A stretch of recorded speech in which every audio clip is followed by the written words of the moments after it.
City's fixtures for the 24-25 Championship campaign are out. I'll be reacting to our opening games, our final games, the Easter period, the Christmas period, and everything in between, and where it could possibly leave City, and whether it would be advantageous or a possible hindrance, depending on where we are. We start the campaign away at Hull City, and honestly, I don't think that's a horrible place to start. Hull will be a good side this season, I'm sure of it. There'll be investment in this window, but at the moment, there's a bit of chaos, just a little bit of uncertainty of how good they'll be next season. A lot of the loan players who are kind of star players for them, Fabio Carvalho, Liam Delap, Ryan Giles, Tyler Morton, etc., and possibly sales of Philogene and Jacob Greaves before the opening day. That could be a bit of a slow start there at Hull, so I don't think us going to them on the opening day is the worst thing in the world. Our first home game is against Millwall, and obviously there's a lot of things going on at Millwall. There's a Carabao Cup game in between these two, by the way.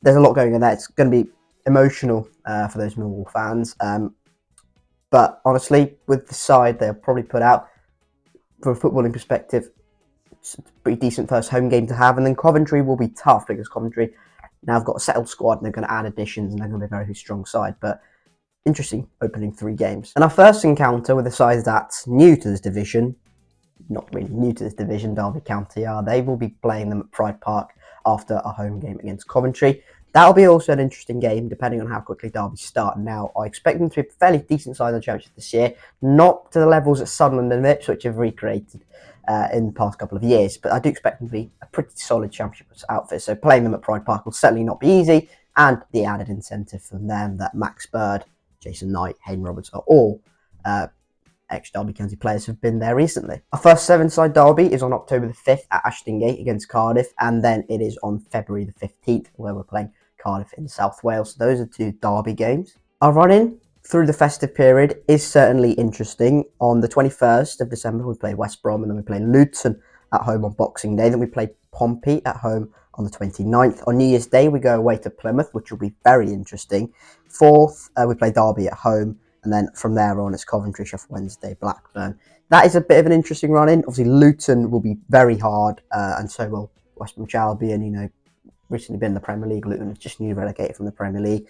Pompey will be difficult. Never easy going to home park either. And Derby at home, well, they'll bring a big following. They'll always be hard side to be under Paul Warne. So that festive run-in isn't looking the kindest, but it certainly could have been a hell of a lot worse. I'd say that our hardest month is probably in April. We play Watford at home, we play West Brom at home, we play QPR away, Sunderland at home, and then Luton and Leeds United both away from home. That is looking a really, really hard month. Watford, a bit of an unknown quantity under Cleverley. West Brom, if they keep Corberan, will be very, very strong.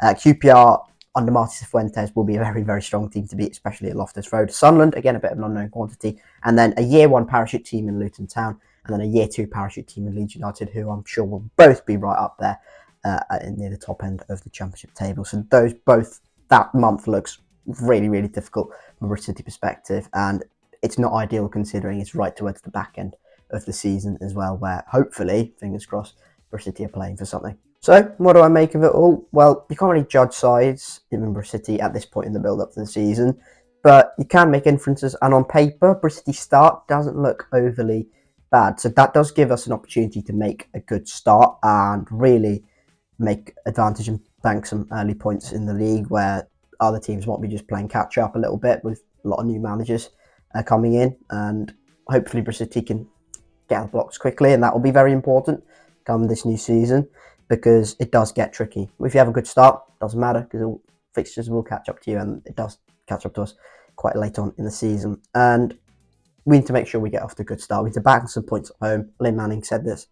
We need to make Ashton Gate a fortress, and ultimately, if we don't do that, we're not really going to do anything this season. So we need to make sure, if we're going to be in a playoff race, which is what we're all hoping for, that Bristol City are banking those points early on and giving ourselves maximum room for error to not mess any sort of playoff race up. So that is it for this one. Thank you very much for watching, everyone. If you have enjoyed it, hit like if you haven't already. Subscribe to the Ian Harris Football Channel for Bristol City content in the future. Let me know your thoughts on Bristol City's fixture list that was announced this morning in the comment section down below. Get interacting. It really does help me out and spread the word to everyone in the YouTube community. But yeah, thank you very much for watching. Keep safe, and I'll catch you all later very soon. Cheers.